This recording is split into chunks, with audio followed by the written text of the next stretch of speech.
Alright, so what we got here is a Maul pneumatic circular saw.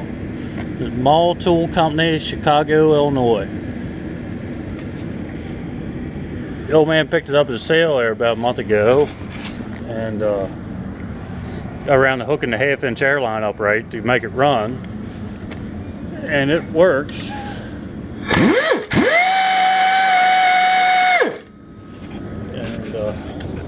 The blade's pretty dull, but it works.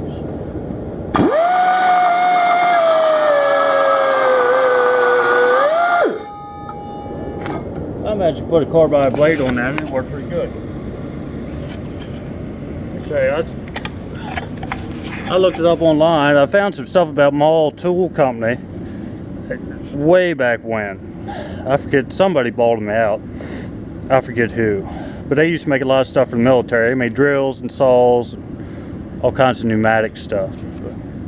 Kind of interesting.